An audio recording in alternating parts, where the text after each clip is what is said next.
Hello, I'm Donna Washington, and I am honored to be with you in any way I can this evening. Yes, I know, I'm supposed to be in Jonesboro. I'm supposed to be on stage live. I know that. Unfortunately, that is not possible. So we are sharing stories in the only way we can, which is virtually. Over the last couple of years, we have gotten used to having to do things like this. And going forward, there will be points in time when we will have no choice. And unfortunately, this week, I don't have a choice. I would be there with you if I could. So, what I thought I would do is, since I can't be there, and of course, I scheduled an entire week's worth of hour-long performances, and I can't possibly do that this evening in an hour. But what I can do is I can do pieces from the pieces. So this evening, you aren't going to get a set that was put together for itself. I'm going to simply choose pieces from the evenings I was going to present. So you'll just see a variety of different things. And because of the stories I've chosen, they all ended up having something in common, which I was quite pleased to see because I hadn't done that on purpose. When I lined them up, I realized they're all about looking at the world from a slightly different point of view. So this evening, I'm going to tell you stories that are all from a slightly different point of view. I guess that's the best way to put it. So, let's begin.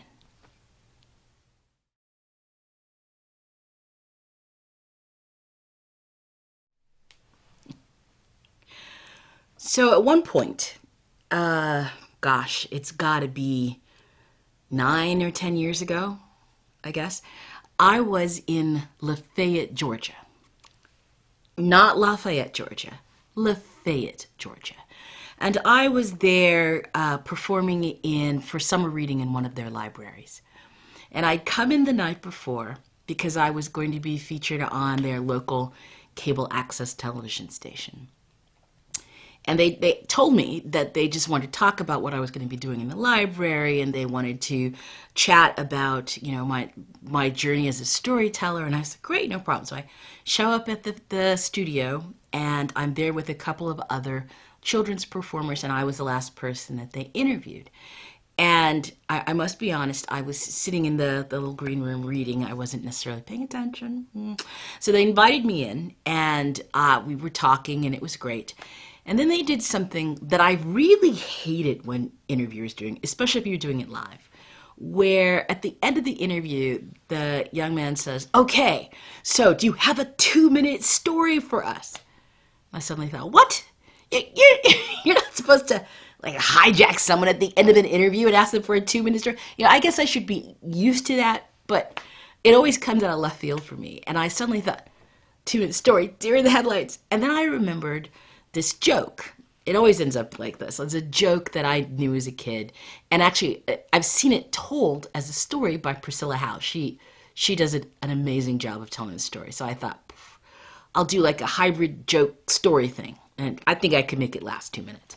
So I did The Ghost with One Black Eye, which it was the first time I'd ever told it, not a joke, first time I'd ever told it as a grown-up, and just borrowing heavily with some voices and some thoughts that I'd had after watching Priscilla tell it absolutely stunningly. And it went about 2.5 minutes, but they let me have that little 30 seconds. And they were laughing. And it was over, right? So things over. I was like, oh, phew, dodged a bullet. Well, the next day I show up at the library at noon. And there are 150 screaming children there, all of whom want to hear The Ghost with One Black Eye. And their parents are there. There's a ton of people. They've crammed it. I was supposed to be in this little room, but there were too many people showed up. So they ended up doing it in the sort of like the main room of the library. And they were, scrounging for chairs. And I had to set up my sound system. I brought it with me because the David, who is both my husband and my business manager, better to have it and not need it than to need it and not have it. So my sound system tends to ride around in the car when I'm traveling around in the summer doing stories. So I bring my sound system in and I'm setting it up with all these people staring at me, all this noise, and this little man, he's got to be in his, I don't know, late 70s, early 80s maybe. He comes tooling into the room. He sees all of this havoc. And I know you've been in libraries before where they have these sort of like raised, multicolored looking stools. Usually they're like primary colors, yellow, blue, whatever. They just kind of come out of the floor. You can sit on them. And I guess the idea is you can sit and read. Well, you're in a library. I don't know. So there was one about 3 feet from where I was setting up to perform. And, I'd put my speakers on either side of it, one over here and one over here. And I'm getting ready. And this little old man, I should call him a little old man, he was stooped and kind of shuffling. He came and sat on the yellow stool that was just like a few feet from where I was supposed to be performing, in the middle of me trying to set up my stage area. And I thought, what on earth is he doing? Does he not see that we're trying to get ready for something? And I thought, well, maybe he'll leave before I'm starting. I've got like 10 minutes. So I keep doing. He doesn't say anything to me. Kids are yelling. It's getting louder. More people are coming in. And I am starting to get a little annoyed that he's still sitting there. And I thought, I should tell him to leave. Surely he's not going to sit there while I perform.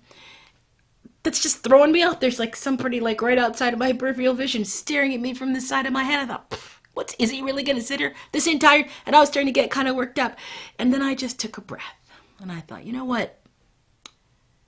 He is not in my space. I am in his space.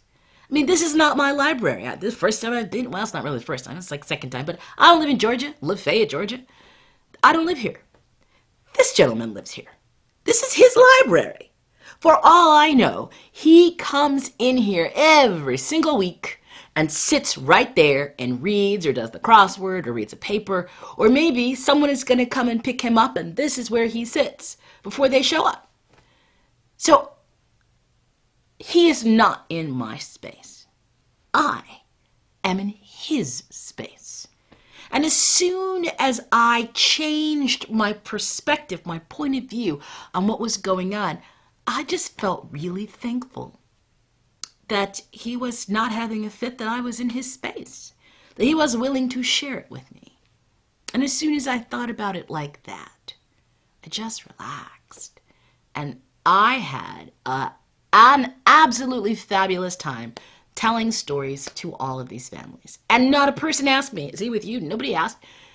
No one had anything to say about the fact that he sat there the entire time. And we had this big time, and then of course it's over, and 150 children come running at me and touch me. And I am now Typhoid Mary. I've always carried sanitary wipes and hand sanitizer in my purse because no one knows where children's hands have been. And so when the story's over, the stories are all over, they come running and touch me, then they scatter to the winds. And now they're looking through the stacks for some of the stories I've told. And I slathered myself with, decontaminating lotion, my hand sanitizer. And I'm putting everything back, and I start taking my sound system, still, little man, sitting right there. And as I'm taking it down, he looks around the library and he leans over to me, and the first words he said to me after this entire time are, "Is it my turn to tell you a story?" And I said, yes, it is. Hold on a second. I finish packing everything up and I sit there and I say, so, tell me a story. The man's name is Elvis and he's from Lafayette, and he spent the next 45 minutes telling me stories. And it was absolutely wonderful. I had such a good time talking to him. And, his name is Elvis, and so he talked about some of the weird things about being named Elvis in the Deep South. He talked about going into the pharmacy, and they all know each other in that little area. They're all some kin or friends. And he went to the pharmacy to pick up her prescription, and the pharmacist says, "Why, hello, Elvis. And I don't think I have anything for you today." And he was looking, and finally Elvis realizes that the guy's looking under P for Presley, Elvis Presley, and that's not his last name. So he had me chuckling, and then he told me a story that I still tell even today, that I always say, I got from Elvis from Lafayette, Georgia. And so I'm going to share this story with you that I only learned because I was able to change my point of view, to look at something a little differently, to see it from the other side. The story is called Kiss Me, and it goes like this. There was once an old man walking down the road, and as he walked, a voice called him. It said, "Kiss me, kiss me, kiss me." And he stopped. He looked around. He didn't see any person anywhere near him, and he was getting ready to walk on, and he heard the voice again. It said, "Kiss me, kiss me, kiss me." He stopped. He looked. He looked down. The only thing in the whole area that was alive, that might have had a tongue and possibly lips, was a frog. But frogs don't talk. We all know that. And so he was going to walk on. And then he stopped. And he looked down at the frog. And he looked around to make sure nobody was there. And he said, "Excuse me. Did you talk to me?" And the frog said, "Yes, I did. I said, kiss me, kiss me, kiss me." Said, "Whoa, a talking frog. How is that possible?" And the frog said, "Well, let me just tell you. A long time ago, I was a beautiful young princess, and an old, awful witch turned me into a frog. And I have been like this until I find someone who is willing to kiss me. And if he does, well, I'll turn into a beautiful young princess, and I will be very grateful." He said, "Wow, a talking frog." He picked up the frog. He said, "That's amazing." And they kept walking and talking, and he was laughing, and the frog was laughing. And they got back to his house, and he put the frog on the counter. And he said, "Well, where did this witch keep you?" She said, "Well, she kept me in a shoebox." He said, "Really?" And he reached up and pulled down a shoebox. And he got out a knife and he punched holes in the top, and the frog got a little nervous. She said, wait a minute. What are you doing? Why don't you kiss me? Don't you want a grateful young princess?" And when I say grateful, I mean very grateful. And he said, "Well, to be completely honest with you, at my time of life, I'd much rather have a talking frog." And that's the story of Kiss Me, which I got from Elvis from Lafayette, Georgia.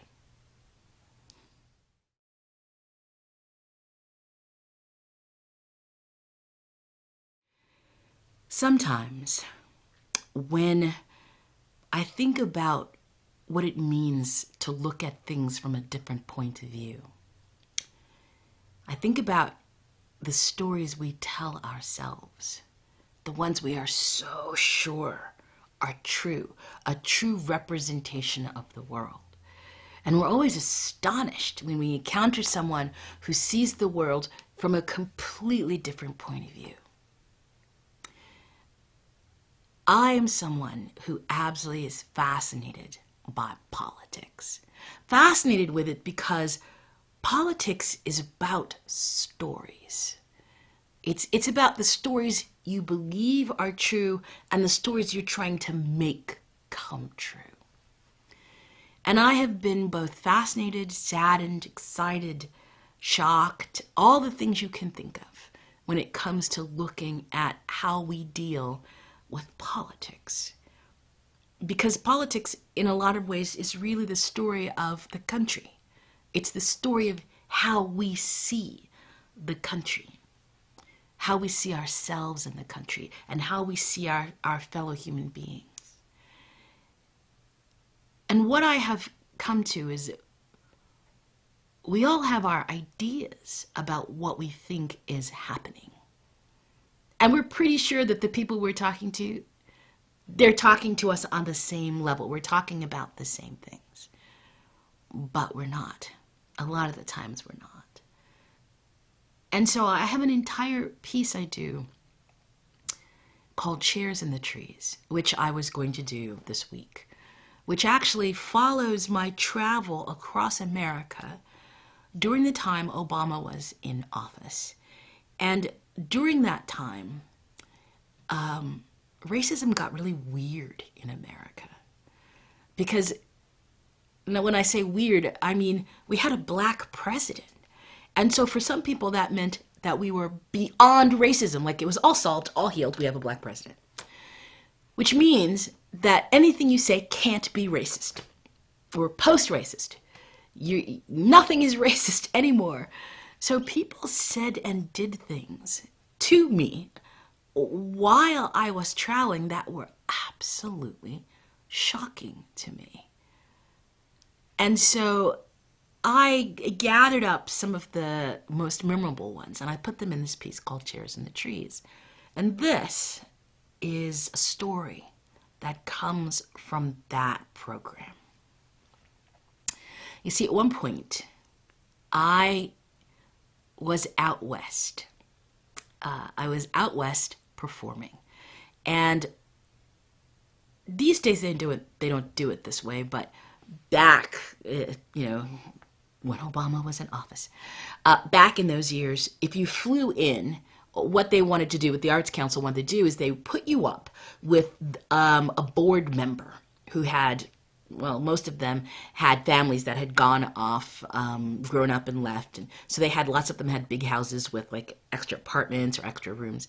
So you would have a chance to have a nice place to stay, and it was cheaper for the Arts Council.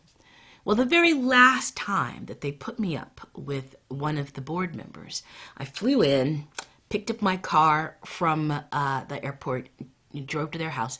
And the way that the Arts Council did it was you had anywhere between 2 to 4, sometimes 5 performances over the course of the day. Usually 2 in this school, 2 in this school, maybe 1 in that school. So, you're driving around the area, and it's a really kind of spread out metropolis. They do not have public transportation here out this part far west. And the schools were lovely. I had a wonderful time in the schools. And most of the time, the host families I stayed with were perfectly fine. After Obama's second election, I flew out there, picked up my car, got to my host's house. And, we went in. She was a lovely, lovely woman. They'd had a number of children, and the bottom part of their house had been turned into an apartment. And so I was, that was where I was staying. But there was no kitchen down there. So she told me where the snacks were, and I also found out I would be having my meals with her and her husband. I said, great, no problem. So I went back downstairs to unpack and get settled. The time changed because I live on the East Coast. It's a lot. It's like 3 hours. So I'm trying to get rearranged, and she calls me up for supper. So up the stairs I go, and I'm starving because it's much later than it would normally be for me. And I come up, and I sit at the table, and her husband comes in. And he is this really, really tall man, like 6'4", steel gray hair, bright blue eyes. Not like really beefy man, just really tall, solidly built. And he comes in and he stops in the kitchen. He looks at me and he says, I'm a Tea Party patriot. I bet I know who you voted for. And then he comes and sits at the table. No hi, no how are you, no that's how it started. And almost immediately, after having just exchanging a few greetings, he had already pegged me as the thing that needed to be fixed in America. I was clearly broken. First of all, I'm a liberal. He was pretty sure of that the second he saw me. And I'm a woman, which means already there's something wrong with the way I think. And I'm from the East Coast. I'm an East Coast liberal, even though I live in North Carolina. So yeah, so I clearly needed to be fixed. Clearly I am broken. And so the first night was the longest night. I was exhausted, and he was hammering at me about how Obama's really a secret Muslim. That he was a secret Muslim. And then I guess what, he thought he was part of ISIS. I don't know what he was sure of, but yeah, he was telling me all about this, and I got all this proof, and and I I said, you know what's interesting to me? And he said, what? And I said, all my life, the story that I was told about what it means to be an American is that anybody born in America, if you work hard and you follow the law and you are civically minded, anybody can grow up to be the president. That's the story I grew up with. Anyone, me, a young man, young woman, anybody could be the president. And it seems to me like the first time a black man did it, a lot of people got really upset and started trying to prove he didn't do it, even though there isn't any reason to believe he didn't. Why do you suppose that is? His eyes got really big, and he started sputtering at me and changed the subject. It was quite a thing. Excuse me. It was quite a thing.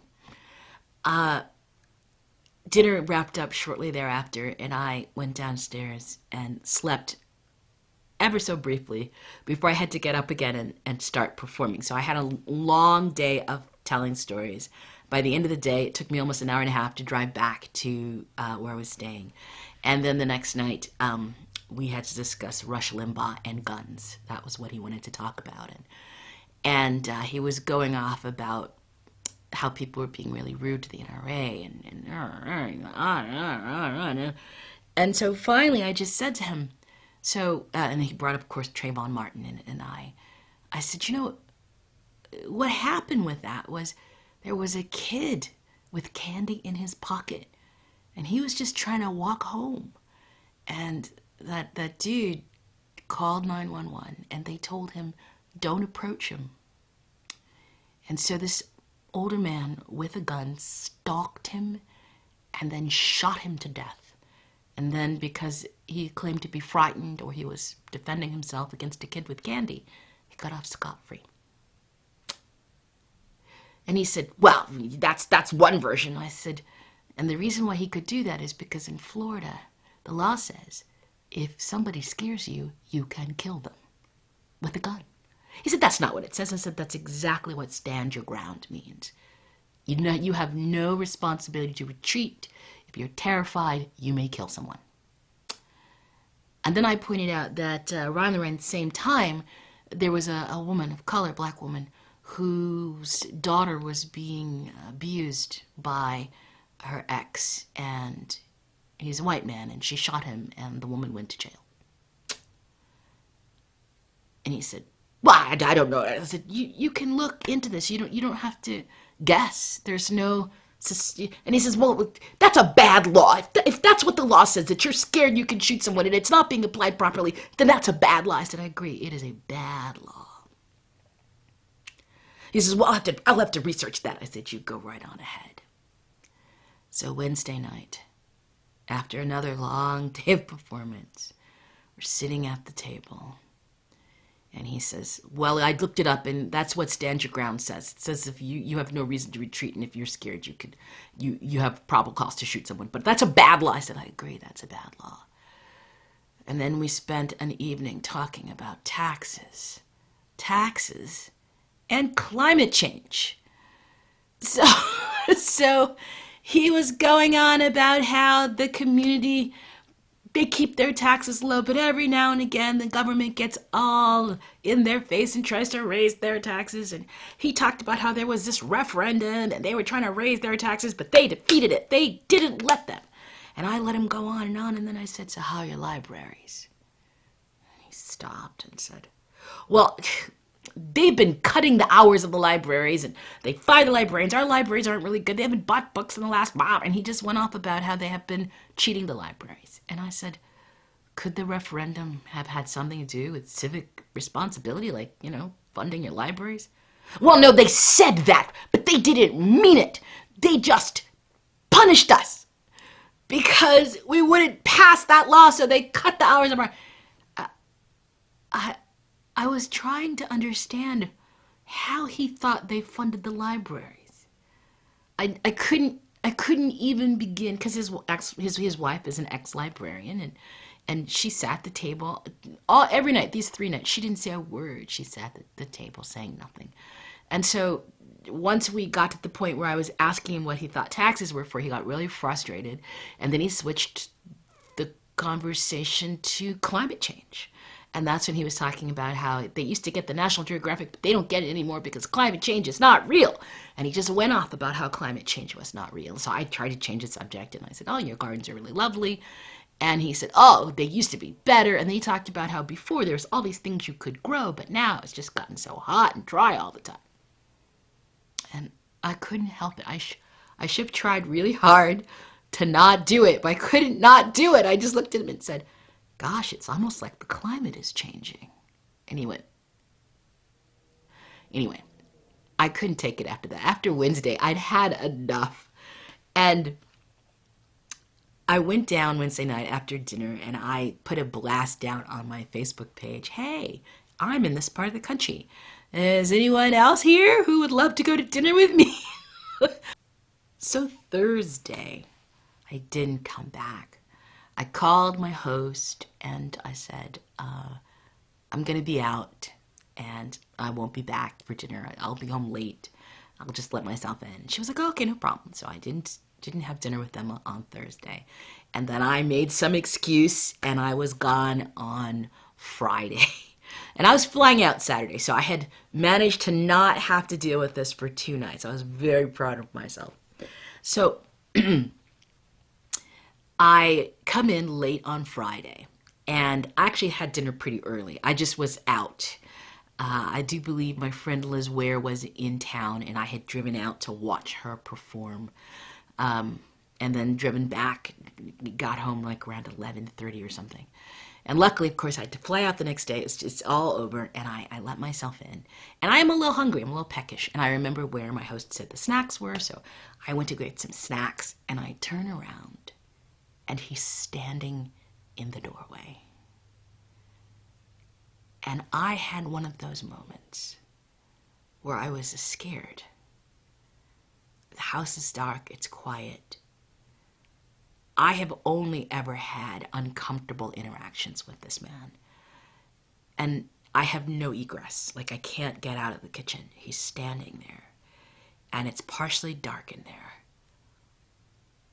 And you know those stories you hear about, well, I thought maybe I was in danger. It felt very dangerous.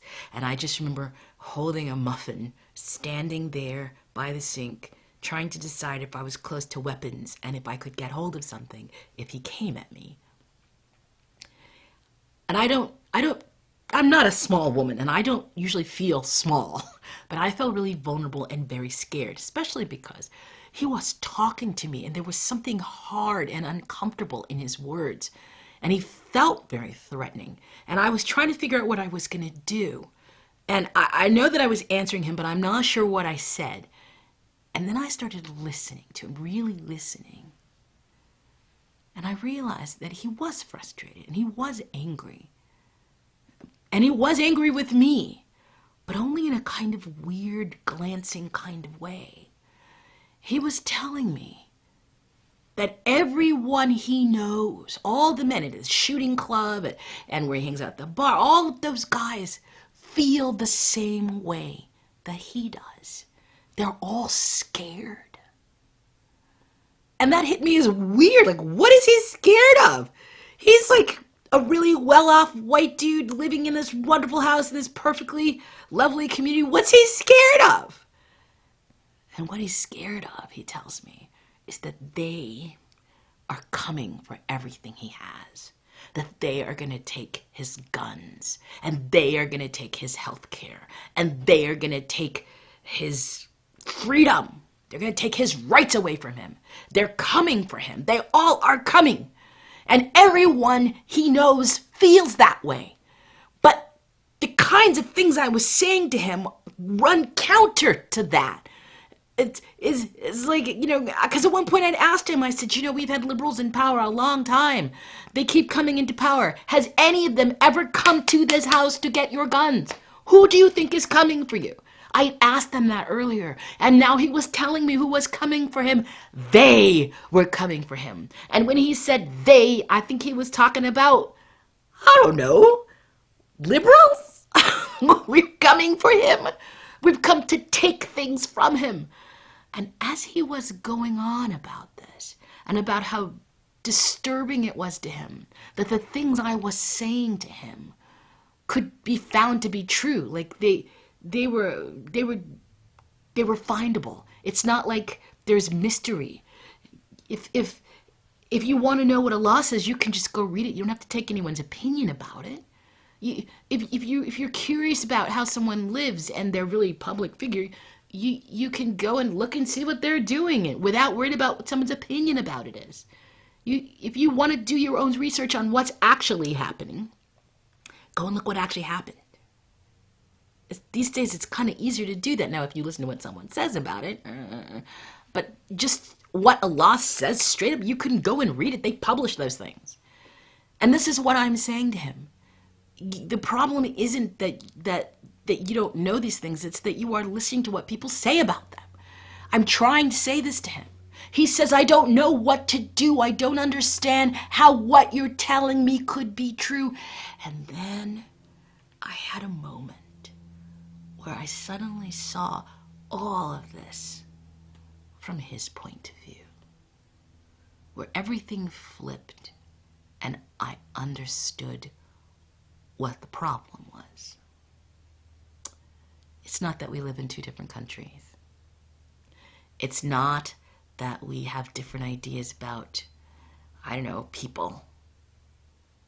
It's that in America, growing up, I was taught by my parents that in order for me to achieve anything, I had to try to be at least 5 to 10 times better than every white person I encountered. And then at least I would be considered average. That if I didn't work hard for everything I had, I would have nothing. That the world I live in isn't fair and isn't going to give me a normal shake in life. I will have to fight for everything. That is what I grew up learning from my parents. That it wasn't good enough just to be good. You had to excel or you would not succeed. All of my siblings heard that from my parents. All of my siblings are incredibly successful at what they do. Because we learned that we had to do that. We had to be, if we were going to even be considered normal. That's the story I grew up with. And so, for me, what it means to be in America is that you have to give 100% of everything you have in order to succeed. He did not grow up with that story. He grew up learning that everything was already his. As a white man in America, he has lots and lots and lots of images of successful white men. They own almost everything. They control almost all the money.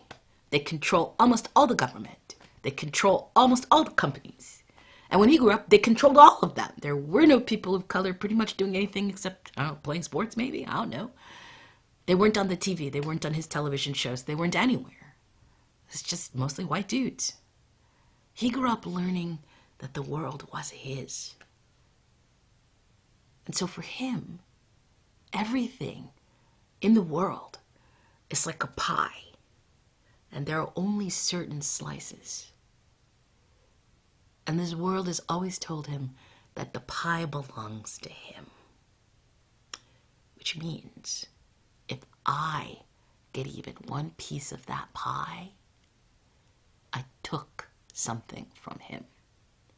If I get civil rights, he has less civil rights because it's a finite pie. If I get the right to vote, he has less vote. If I get the right to work outside the house, then he has less rights to work outside the house. If I have the right to own a home anywhere I want, then he has less right to own a home anywhere he wants. If LGBTQ people can marry, then he has less straight marriage. Yeah, I didn't say it made a lot of sense. I said I understood it at that point. Every time someone who doesn't look like him gets something, they clearly took something from him. And so I said to him, I think that the question isn't, why is the world so scary? I think the question is, why are there so many people trying to scare you?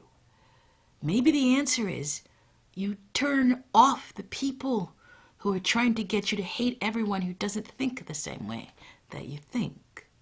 Maybe the answer is, you walk away from people who are forever pointing and going, they're the reason why this is broken. They're the reason why this is broken.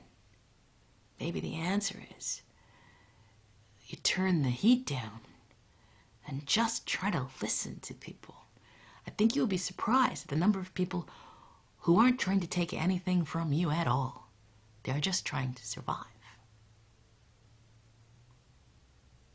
It was a point of view I had not considered. That he could be that afraid of losing his pie. When in my world, it's not a finite pie. It's an infinite one. If I have more rights, then you have more rights. If I have more ability to move around and do things, you have more ability to move around and do things. Recently, I was at a talk where they were talking about disabled people in wheelchairs. They used to not be able to get up on the sidewalks, and finally they started busting out the sidewalks and the curbs so they could use it, and there was a big fight about it, and ultimately they made these places for people who are in wheelchairs, you know, the handicap ramps up onto the sidewalk, breaks in the sidewalk. And as soon as they did that, it didn't just help people with wheelchairs, it helped people with mobility issues, people who have bad knees, and people with baby strollers, and artists with things that they're carrying around, and people who are moving things in and out of your apartment building. In other words, by giving the people who have mobility issues more access, more rights to move, it helped a whole lot of people inadvertently. It's a point of view.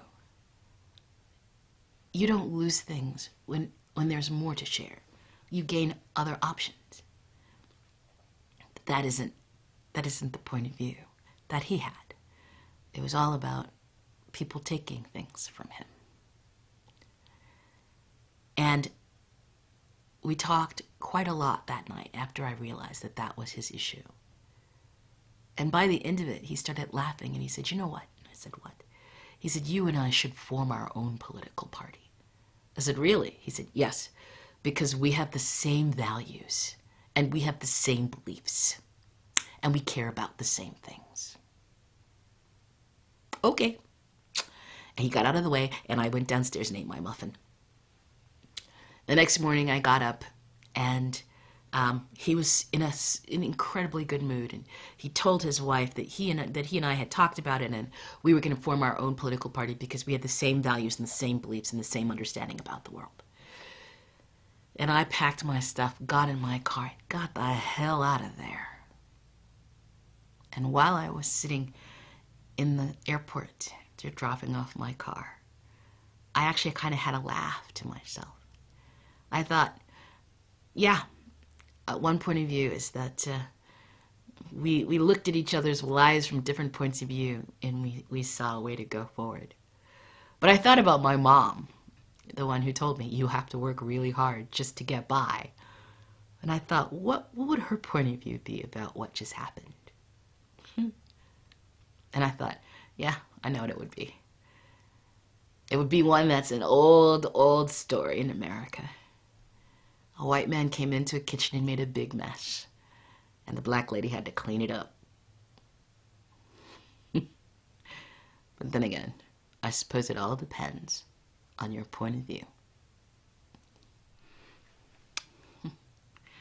Over the course of this pandemic, where we have been homebound, I actually did some writing. Well, I'm always doing some writing, but I was thinking about my favorite fairy tale, which is Hansel and Gretel. I love Hansel and Gretel. I don't know what it is about that story, but I do. I love that story. And partly, of course, is that when I was growing up, I wanted to be a witch. I really, really, really did. I wanted to be a witch. Now, the reason for this is because witches have all the power. All of it. They're the most powerful creatures in the stories. All the other, fainting ladies, they were doing their thing. But I wanted to be a really powerful woman. I wanted to be a witch. And Hansel and Gretel has one of the creepiest witches. Now, creepy because, for me anyways, because when I was a kid, I had an album, a record of Hansel and Gretel. And the thing about the album cover, I still might have it. I'm going to go downstairs and rummage a bit, and maybe I'll have an image of it here in the video so you can see it. But there's this picture of this little boy and girl, and this the gingerbread house, and their little tow-headed children. They're running towards the house, and there is the suggestion of a head peeking out of the house, and it's like a peaked cap and a nose. And I would stare at that figure, sort of blending into the light, terrify myself, and then I try to go to sleep. I loved that image. And later I got another Hansel and Gretel record, and this witch was completely different. She had long red hair and cute little purple cap, and there was something off about her, but she was just kind of like smiling at you. And I've always thought that story, Hansel and Gretel, was misnamed. It should have been called Gretel and Hansel, because, I felt like Gretel did all the heavy lifting in that story. But over the course of the pandemic, like I said, I started fracturing that story, taking it apart and putting it back together. So I thought that this evening I would share one of the characters I fractured out of that story. And the story is called Hungry. I hope you enjoy it.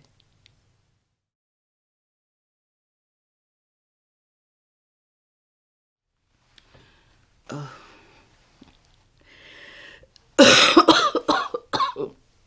Forgive me. Oh my. I remember the day I was born. Most people can't remember things like that, but I do. People like me who are born with a gift, you see. Yes, I remember that day. And I remember the first man I ever called Papa. He was a horrible man, drunk and belligerent, and he used to beat my poor mother. Oh, he did. He would throw her into the walls and slap her. It was awful. And I remember feeling so bad for her, being treated so terribly. I thought she was weak. Back then I didn't understand that Mother always had a reason for everything she did. Yes, indeed. And I remember one day, he was in a foul, foul mood, Papa was, and he hit my mother and she fell to the ground, and I normally just stayed out of it, but I was so upset, and I ran over and I grabbed his sleeve with my little hands. I don't know what I thought I was going to do. And he just turned around and he just hit me, just backhanded me. Have you ever been hit so hard that your head spins around so fast that it feels like it's going to twist right off of your body? And then your body catches up with it and you spin and then you slam face first into the ground. If that's never happened to you, I hope it never does. It's a really unpleasant experience. I don't recommend it. But right after I hit the ground, my mother, my little mother, she popped right back up off the ground and she said, "And now you've gone too far." And he just laughed. He was so big and so scary. He said, "What are you going to do about it?" And she picked up the rolling pin and she just started hitting him and hitting him. I must say I was quite surprised to see that come out of my little mother, but she was so furious and she hit him and hit him, and he put his hands up to stop her, and he told her to stop, and she did not. She just kept hitting him and hitting him, that he was on his knees and begging, and she just kept hitting him and hitting him and hitting him, and she beat him to death with the rolling pin. Then she stood up all blood spattered and she smiled at me and she said, "Do you remember what happened that one time we went to a farm?" I said, "Yes, Mother." She goes, "What happened?" And I said, "We bought a cow." She said, "Yes." "And do you remember what happened after that?" I said, "Yes, Mama, we had steak and we had soups and stews." She said, "Yes, when you get a cow, that's called beef. But this is different. This is Papa beef." And then she showed me how to butcher Papa. Yes. And how to care for the meat and rub it with herbs and salt and spices so it wouldn't go bad, and how to store it. And then she took the bones and she boiled them down and then dried them out into a fine powder. She said it would be good for ointments and such. And then she put all the powder into a jar and she labeled it Michael. And then she put it up on a shelf, and I think that's the first time I realized that there were other jars up there, like Peter and Arnold, Simon. Oh my, all lined up, some of them empty. She reused them as she needed. And we ate well for quite some time. And Mama explained that Papa had gone away, and it didn't take her long until there was another Papa, just as drunken and horrible as the first. My mother was a very comely woman, and she never had problems getting hold of Papas. You must excuse me. I'm dying. It happens to everyone. Don't feel worried about it. It's just a thing. It comes to us all. Anyway. Where was I? Oh, yes. Mother never aged, you see. She wouldn't stay in any place long because she'd look the same, and the women of town didn't really mind. Well, they did mind, but they didn't mind us coming, but the staying became a problem as their husbands would start looking at my mother. I remember the day we left the village that I was born in, and they asked how she was and why she was leaving, and she said that we were leaving to go, and I said, "Go and meet our Papa. He's set up home in another village, and we're going to see him." which was a lie because the currant papa was cut up in the back of the wagon, all preserved in spices and salt. And Mother looked at me and smiled and said, yes, that's where we're going. I just, to up all into my life for a man. And everyone just kind of understood. Women were supposed to be like that, upending their lives for men, yes. And so they waved goodbye, the men sorry, the women glad, and off we went, sat up in a new town. And we did that. We, forgive me, I'm sorry. We went from village to village, setting up new lives, and that went on for a while. And there were papas, and Mother always told me to keep out of it. Now, I must tell you, I didn't understand why she wanted to eat them. Oh, they tasted fine, surely, but I couldn't understand why. And then one day, Mama said to me, we need to go and move into a forest. I didn't know why she wanted to go live in a forest, but I never did understand why Mother did things, but I know she always had a reason. She always did, my little mother. She probably still does. Anyway, we went into a forest, and Mother said, oh, go to sleep, and in the morning we'll have a place to stay. And I thought that meant we were going to look for some place to stay and possibly start sketching out a home, but no, it didn't mean that at all. I woke up in a house, an actual fully put together house.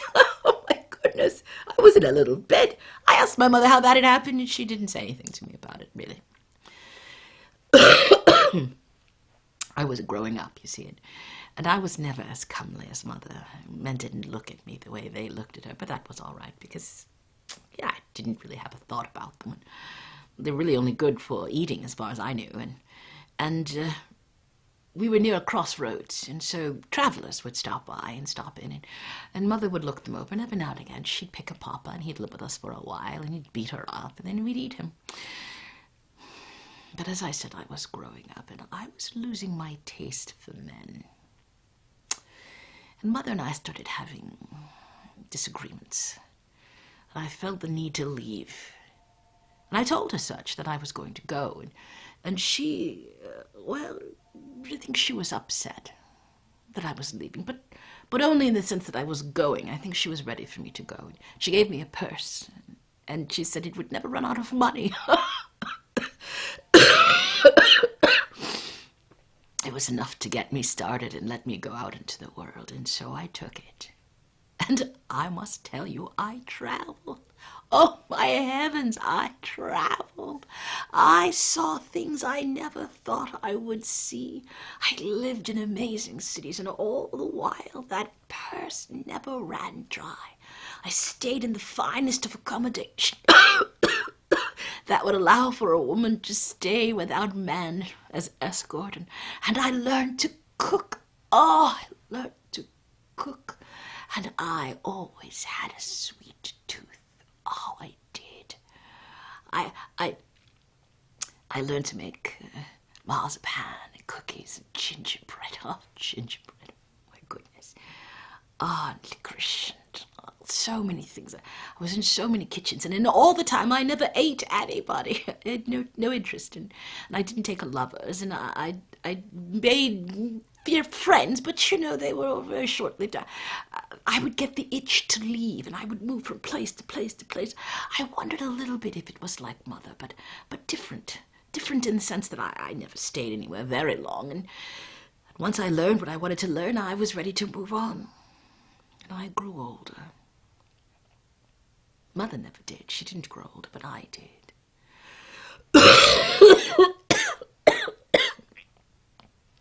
Excuse me. Then it happened. I started feeling the need to be away from others, to be alone. And I homesteaded in a forest. I wondered if Mother had been like that, some one day deciding she needed to go into a forest, but I don't know. And I built myself a home. Not like Mother. However she did that overnight, I didn't know. I built a home, my own hands, sawing and nailing. And I was content there to cook my candies and cookies. Until one morning I woke up. And I felt a child. Not heard. Felt. I could feel it. I didn't know what to think. It was such a strange thing. And I went out into that morning and walked until I found it. It was alone in the forest. Its parents had made a home somewhere out there. But they died of some illness, some fever or something. The child was alone, and I thought, oh, sweet. No, I'm not a monster. No, I didn't think it was sweet that his parents had died. I thought that the child itself was sweet. I calmed it down. I took it home, and I had it in my home for a month, and eventually the urge became too strong, and I ate it. It was the first bite that let me understand why Mother needed to eat men. It was incredibly sweet, tender, juicy. It was delicious. But it lit up my veins in a way nothing ever had. And I had to have more. After that first one, there were others. But it wasn't enough to find them randomly. I needed them to come to me, and I started luring them. I set toys around my home, and because of where I was, occasionally people would come through visiting, and if they had children, I would invite them in. And it's indeed the parents. I had no taste for men or women, but they make amazing fertilizer. I mean, my roses just went nuts. The children, it was always children with me. And after I ate them for a while, I understood why my mother needed to eat men, because lightning was flashing through my veins. not like in a sense of like, you know, lightning, actual lightning. It would crackle across my fingers and out my eyes and my mouth, and I had so much power. You cannot imagine the power, and I couldn't not eat them. I craved them. It wasn't enough to have toys out of swings, and I started building my house out of candy. You should have seen it. It was ridiculous. Spun sugar and gingerbread and bars of and cookies, licorice. It was the most ridiculous thing. But it smelled like heaven, and it just drew children in like flies. I had so much power, but I don't know what I did with it. If you ask me now, what did I do with it, I don't know. But over time, I began to think that what I was doing was evil. I understood that my mother only chose the most brutish, horrible men. She could have eaten any man, but she chose the ones who were terrible. Me, I was just taking anyone I could get. It was a dark thing, and I questioned it in the darkness of my own home.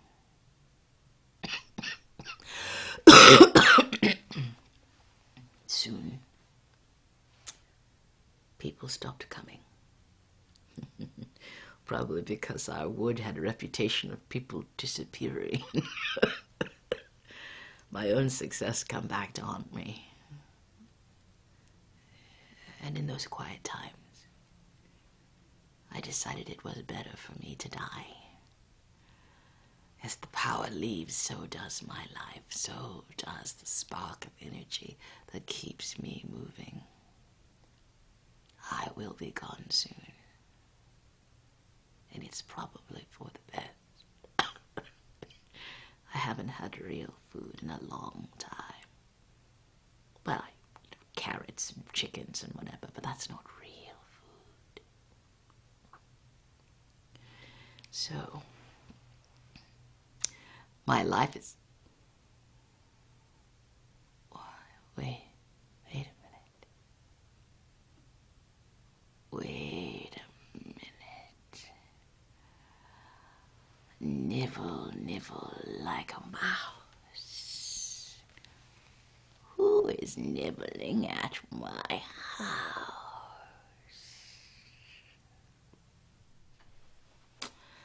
Thank you for sharing stories with me this evening. Stories about looking at things from different points of view, different ideas, different ways of experiencing the same thing. I hope you have a wonderful evening.